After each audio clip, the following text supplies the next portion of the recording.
The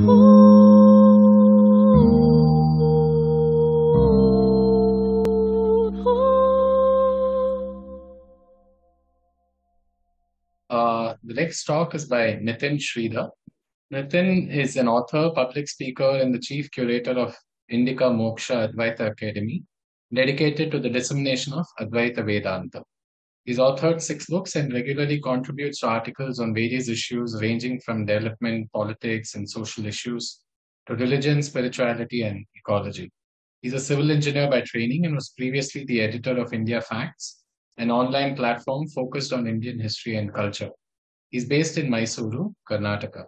His first book, Musings on Hinduism, provided an overview of various aspects of Hindu philosophy and society. His latest book, Ishopanishad, an English commentary, sheds light on the philosophy of the Upanishads.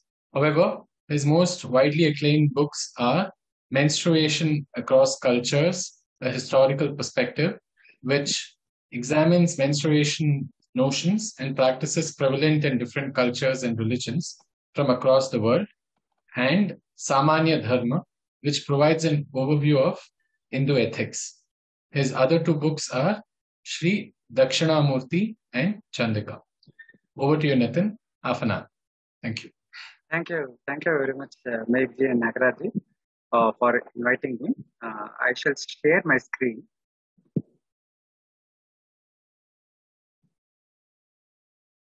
Let me begin with a small prayer. Shri Gurubhyo Namah.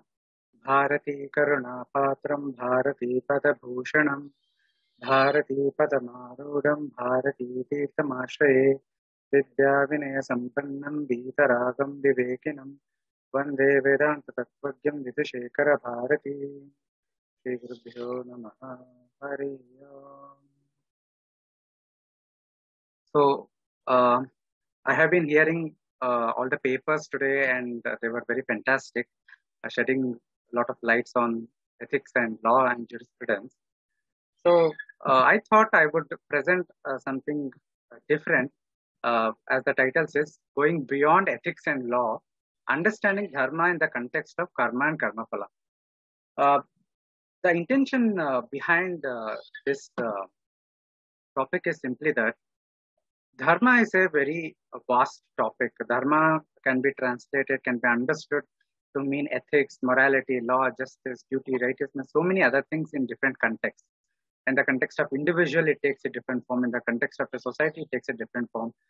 So it has a very diverse applications. But none of these English language terms, none of these terms individually or collectively are able to actually capture the very essence of dharma. So for that, for understanding dharma in any of its forms, be it as ethics, as law, as jurisprudence, or whatever it is, we must have based that understanding on this core essence or the core meaning of dharma, and that is what I would try to present in this presentation. What is the core definition? How dharma is defined? How to understand it? What are the various definitions of dharma? So I will rush through my presentation. So the very first definition is that dharma is that which upholds. This is the etymological definition. That dharma through dharayati, which means to bear, to support. So dharma has been derived from the root dhru.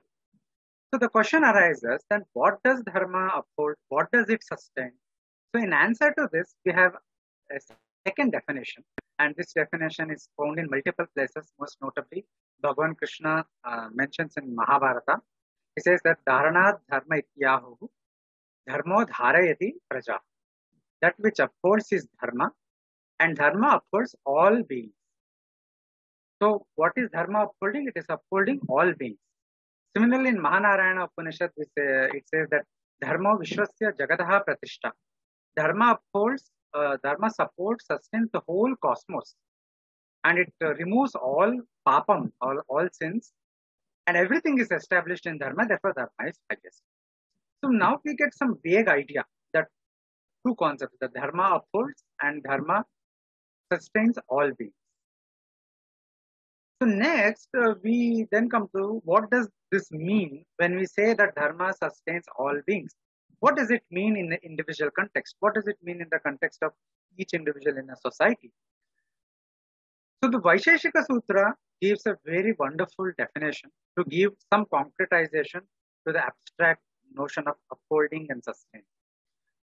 It says that Yatho Abhyudaya Nishreyasa Siddhihi Sa Dharma.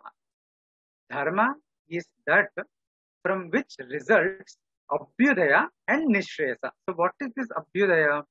Abhyudaya is the accomplishment of material well-being, material happiness, material well-being, artha and kama, both in this world and in the next world. And Nishreyasa refers to the supreme good, which is moksha, the final ananda, the final liberation from the cycle of birth and death, and the final stage of complete happiness without any sorrow. So there are different definitions of moksha. Dharma upholds all beings. Dharma upholds an individual by facilitating one to accomplish, to attain Abhyudaya and Nishreyasa, that is overall well-being. So how does it do it?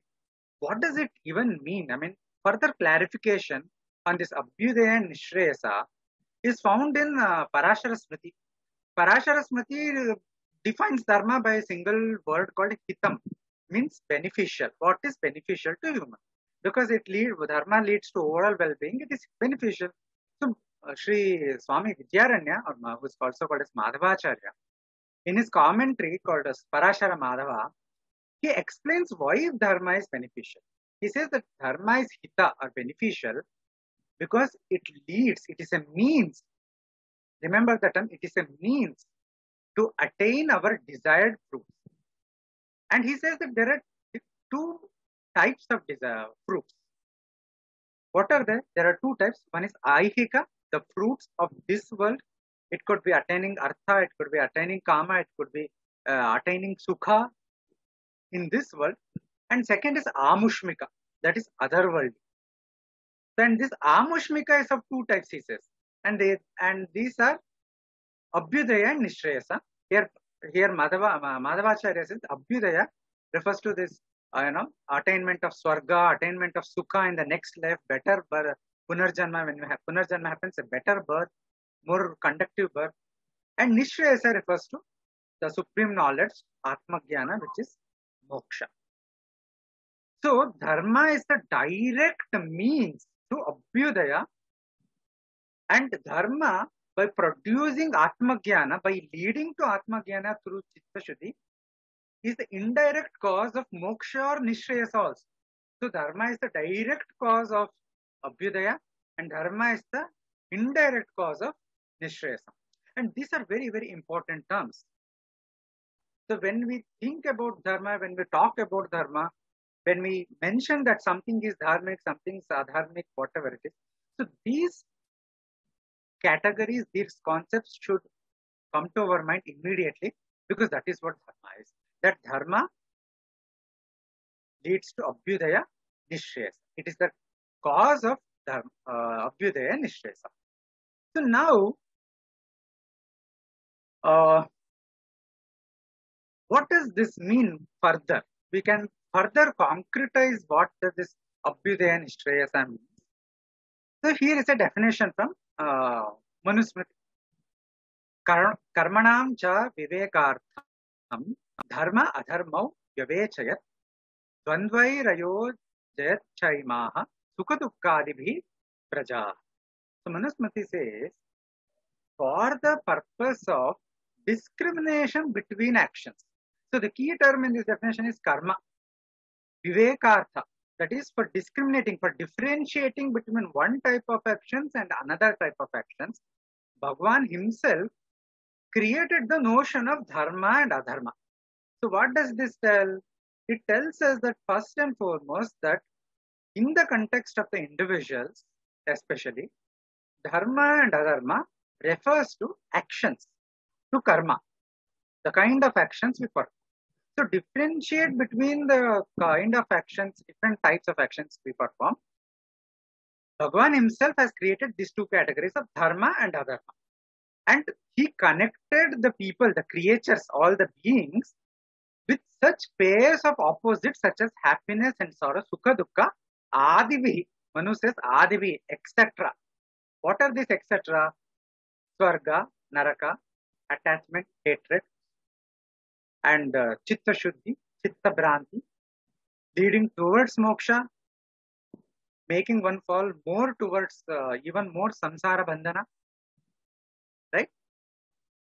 So, the first part was that dharma is about karma. When we say that something is dharma, that reference to dharma is an action. It is with respect to an action that we say that this is dharma and this is adharma. And the second thing is that this designation of dharma is unique. It is not speaking about this calling something as dharma does not mean it helps us earn money, it helps us earn this, that. That could be in a secondary sense, it may lead.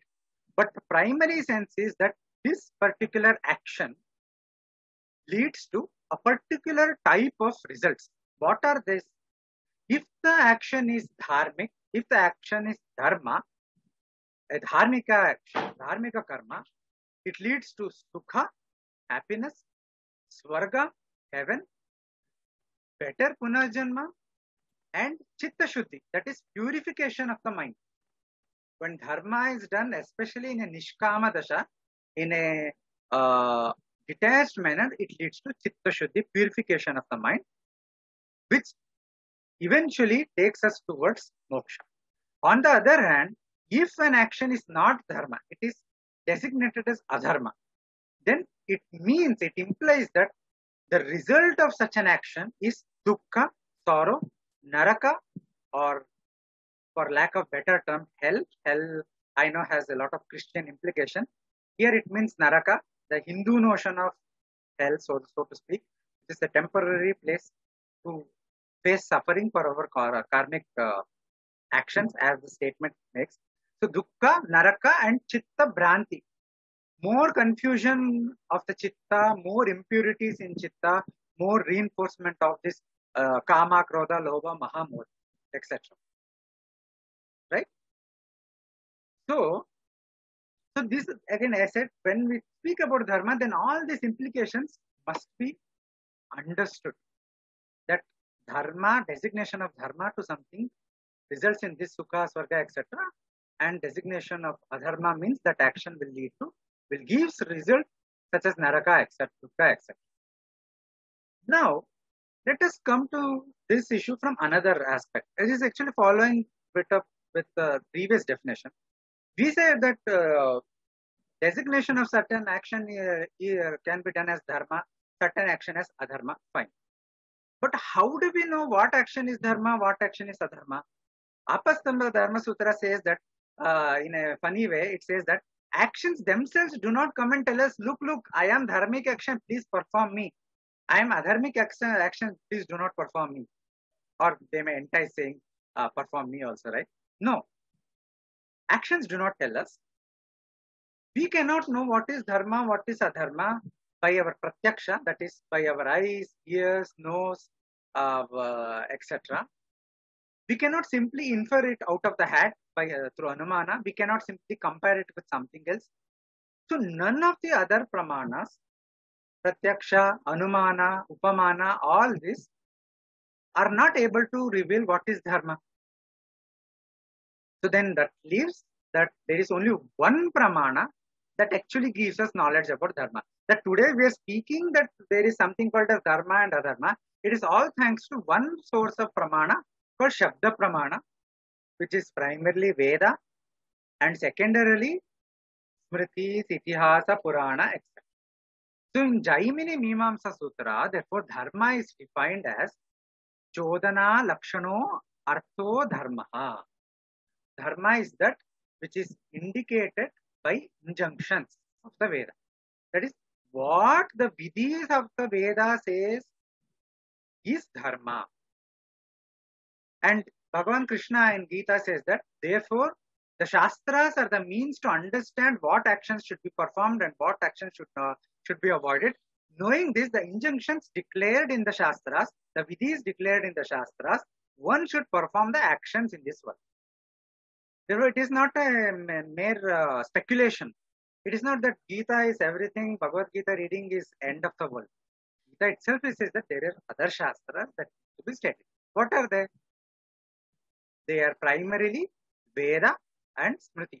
As Manusmriti says, the Veda should be known as the Shruti, the revealed word, and the Dharma Shastra should be known as the Smriti, the recollection. And in all matters, these two do not deserve to be criticized, as these are it is out of these that Dharma shown forth. That is, Dharma is revealed. Yajnavalkya Smriti adds Purana, Nyaya, Mimamsa, etc. to this. So the key point to note is that Dharma can be known only through Shabda Pramana.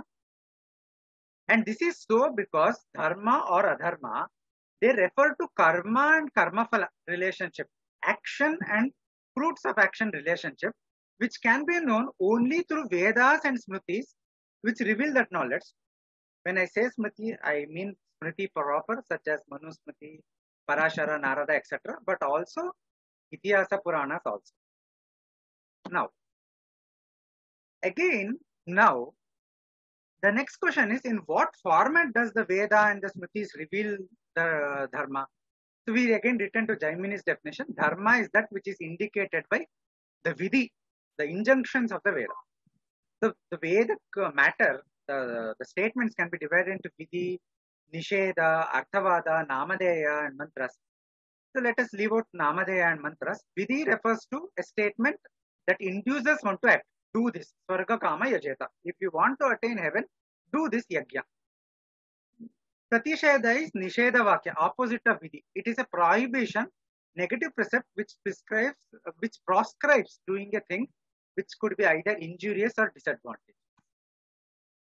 Now, therefore, what is prescribed through Vidhi is Dharma, and what is prohibited through Nisheda is Adharma. And this format of Vidhi Nisheda is equally applicable to Smritis also. We find Vidhi Nisheda statements in Smritis. And Arthavada is usually used as a supplement to Vidhi Nisheda, or sometimes when it is standalone, it is through inference, we infer the Vidhi Nisheda underlying the Arthavada. The example of Vidhi we already gave, Swarga Kama Yajeta. Example of Nisheda statement is Na Kalanjam Bhakshayet. Do not eat Kalanjana, that is fermented food, because it is harmful to the body. Now, we discussed about how Vidhi Nisheda reveals what is Dharma, what is Adharma. And we also said Dharma is all about Karma and Karma-Phala relationship. But a question arises, how does Dharma or Dharmic actions give rise to Sukha, Swarga, Chitta Shuddhi that we saw?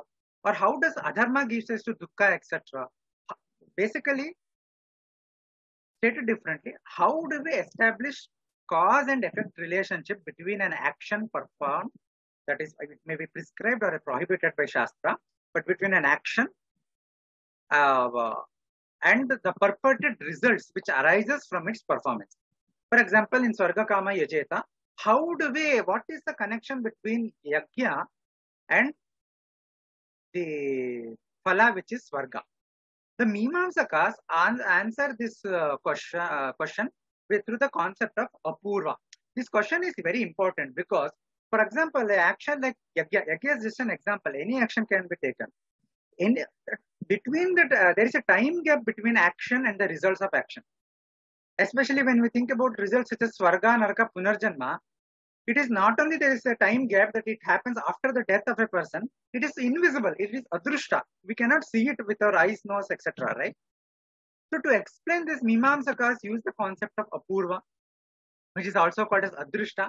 Kumarala Bhatta says that Apurva in the context of Vedas and Adrushta in the context of Laukika actions. But anyways, Kumarala Bhatta defines Apurva as the potential which was absent before the performance of that and which is produced after the performance of that act. That potency or potential is known as Apurva. Simply stated, every action generates an invisible potency or potential result which endures till such a time that it actualizes the result on the ground. It manifests the actual result on the ground. And this potency is called as Apurva or Adrushta. And without such a potency, performance or non-performance of any action would become the same. because it would not give rise to any result. So this Apurva is postulated by the Mimamsakas to explain the fact that an action gives rise to result.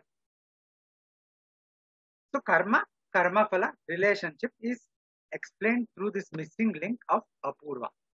And this Apurva is of two types, Punya and Papa. So we all use Punya Papa, but we do not connect it with the notion, this understanding of Apurva. Punya is the positive and beneficial potency generated when one performs actions prescribed by the Vidhivakyas. Papa is negative and undesirable potency, which is generated by the performance of Nisheda Vakyas, actions prohibited by Nisheda Vakyas. When you do that, that generates Papa. And also, when a particular action is mandated by Shastra as obligatory, Nitya Karma, for the particular person, and then even a non-performance of that obligatory duty leads to generation of Papa. So many no nuances are there. So the Apurva of the Punya, it is that Apurva Punya results in the Karma Phala of Swarga, Sukha, Chitta Shuddhi, ultimately leading to Moksha, when a Dharmika action or when an action which the Veda says as Dharma is performed. Similarly, the Apurva of Papa leads to the Naraka, Dukkha, etc., which further increases Samsara Bandhana, when an Adharmika action is performed. So, Dharma and Adharma, these notions are linked. They cannot be separated from the notion of Papa and Punya, cannot be separated from the notion of Adrushta, from the notion of Swarga, Naraka, Chitta Shuddhi, Chitta Bhranti, and all this. Sukha, Dukkha, of course. So now I have put a few verses which I want to take you quickly because I think I have 10 more minutes. On Karma and Karma Phala. This is from Manusmriti, chapter 12. I have just selected few verses and I have selected for a reason to understand how this works. I have just read out quickly few portions of these verses. It says that Manusmriti says actions proceeding from mind, speech, and body are conducive to good and bad results, and the conditions of men due to such actions are high, low, and middling. So he says that we can perform our actions either manasika, vachika, or daihika, kaika, and they could, based on whether they are dharma or adharma, they could lead to good or bad actions. And based on that, condition of men could be high, low, or middling, uttama, madhyama, or adhama. Now, what are these? He gives an example of three kinds of papam, three kinds of adharmic actions. One is mental adharma, that is manasika adharma, verbal adharma, that is vachika adharma, and kaika adharma. What are they? Coveting wealth of others, scheming in the mind about, thinking about coveting others' wealth, scheming in the mind about what is undesirable, adhering to a wrong notion. These are three forms of mental adharma. Abusing others, telling falsehood, calumniating all men, idle prattling, gossiping, all these are four kinds of verbal adharma. Taking what has not been given, what does not belong to one, what is not rightfully one's, unsanctioned killing, that is murder, etc. And intercourse with the wives of others, that is adultery. These are declared as three kinds of bodily papam, bodily adharma. And Manu says that the auspicious and the inauspicious, the good and the bad, the good and the evil, resulting from the mental acts, one experiences them through mind alone. That is, today, if I commit one adharma from the mind, I think bad about others. It may be tomorrow, it may be 10 years later, or it may be next life. But I will experience the fruit of that adharma, mental adharma, through suffering in the mind. Similarly, the good or the bad, the dharma or adharma committed through vachika, through speech, will be experienced through speech itself. If somebody is coming and abusing me today, it could be because I had abused or I had done something similar through my speech in some life. Similarly, the papam, the adharma or dharma, both dharma or adharma, done through body, will give rise to, we will experience the fruits of it through the body. For example, If I give a dhanam today, which is a bodily karma, good karma, I will enjoy it through bodily in some life, perhaps. Perhaps I would have so much wealth. I will able to get so much wealth that I will lead in a very peaceful, very luxurious life from in a materialistic perspective as a result of this karma. Through sinful acts due to body, the man becomes inanimate. So what kind of results? Now see, karma-phala is being spoken. Through adharma of the body, a person could be born as an inanimate, as a tree, shrub, branch, etc. Why? Because that punishment implies that trees cannot move. There is no motion. There is no bodily motion. That is the punishment. For the adharmas of the speech, one could be born as a bird or an animal. For example, lion cannot speak. It can bring out voice. It has a voice. It can roar, but it cannot speak. So there is a restriction on its speech. So this is the definite kind of karma phala one can get for doing the adharma of speech. And one who does adharma of mind, one is born in the lowest fringes of the society. One is born in such conditions wherein one experiences mental suffering. Similarly, on the other hand, control over speech, control over mind, control over the body, these are called as, person who has this is called as man of triple control. And such a man attains all success. He subdues desire and anger and attains success in all his endeavors. So that is the result. And then again, Manusmriti says that know that sattva, rajas, tamas are three qualities of the self. And then he says those who partaking of sattva, those who act by situated in sattva, they reach the state of devatas. That is, through devayana, they attain devaloka after death. Those who are endowed with rajas, who act according to rajas, they, after death, they again come back to earthly cycle immediately and take up the birth as a human. And those who are characterized as tamas, who act in a tamasic manner, that is, who perform all this adharma that we discussed, they take the state of beasts. That is, they are reborn as animals and birds, or perhaps as inanimate objects as well. He says, Manu says, inferior foolish men go through vilest migratory states in consequence of being addicted to senses and by not attending to duties. The notion of Swarga and Naraka also seen in this understanding. So, I have just 2 more slides, so I'll just finish it quickly. So, basically, this 12th chapter is very huge, very interesting, needs a lot of reflection. What it is saying is, the Manusmriti is revealing to us what kind of karma leads to what kind of karma phala. And what daihika, bodily karma results in results which are experienced by the body. Similarly, certain actions could lead to swarga, certain actions could lead to naraka, certain actions could lead to punarjanma immediately, certain actions could lead to punarjanma as men, as certain action could lead to punarjanma as animals, certain action could lead to punarjanma as plants. So these are not to be rejected as some form of exaggeration or poetics. So Smriti is not a poem, it's not a kavya. The Smriti is a Shabda Pramanam. It is telling us the connection between karma and karma phala. If we keep this in mind, then we will be able to make sense of many of the verses in Manusmriti and other Dharma Shastras, which at first appearance may appear problematic, may appear childish, may appear may be offensive. So we need to have this understanding of Dharma. So I want to conclude with these 2 slides on this, because the topic today is ethics and law. Anchoring ethics and law to Dharma. The subject matter of Dharma can be classified into 3 categories. Dharma Shastras mostly deal with this. One is Achara, which is about practice of Dharma, Varnashrama Dharma, Stri Dharma, Purush Dharma, all comes under this. Putra Dharma, Pati Dharma, all this comes under this. Then there is Prayashchitta, which is expiations for committing adharma. If you perform adharma, you generate papam, which in future gives rise to dukkha, naraka, etc. To prevent that, the Shastras give you for our benefit certain prayashchittas, which are form of tapasyas for that reason. Because through tapasya, it is not a Christian confession. You go to confession box and confess and you become free. No, you have to perform tapasya, expiation. By taking upon certain suffering today, you avoid greater suffering tomorrow. That is how you remove the papam, the adrishta, the apurva.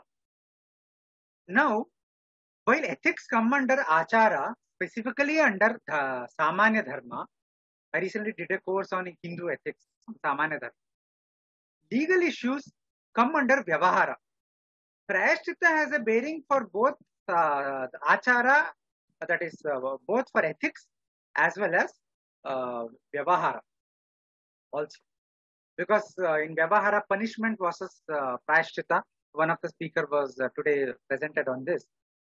So further with respect to achara and prayaschitta, this important point has to be noted, that shastras are the final word when it comes to achara and prayaschitta, both in word and spirit, as they deal with adrishta phalam, invisible root, that is about swarga and all these things. We cannot question them. No.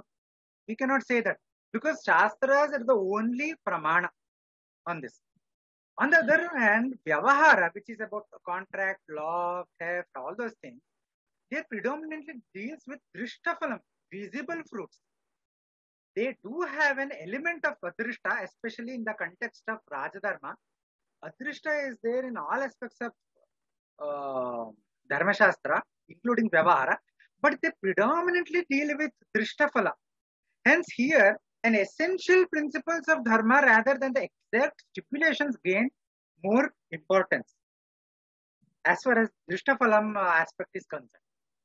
So, when it comes to ethics, then anchoring ethics in Dharma means designation of Dharma to ethical tenets such as ahimsa, satya, that is non-injury, truth, asteya, etc., implies that while the adherence to these ethical tenets results in punyam, which gives rise to, punyam is karmic merit, which gives rise to sukha, swarga, chitta, shuddhi, non-adherence to them or violation of these tenets, samanya dharma tenets, leads to the opposite, which is papam, which gives rise to dukkha, naraka, chitta, bhranti. In other words, observance and non-observance of ethics is not a matter of choice without any consequence. It is not like my life, I take a high road. Whatever I do is ethics. It is not like that. Today, for example, we have arguments of abortion in the West. They are even saying that 1-year-old kid can be killed because of women's rights. So this means that killing is an option. It is not so. Our exertion of choice, we have a choice, yes, because the Shastras cannot come and hold our neck and make us do something. As Shankaracharya says, Shastra's work is like a sun or a lamp.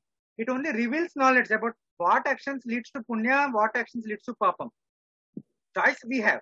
But this choice is not without consequences. Our exertion of choice has a clear and definite consequence in the form of punya and papa. Therefore, our karma is our freedom, is our choice, but it is also our responsibility.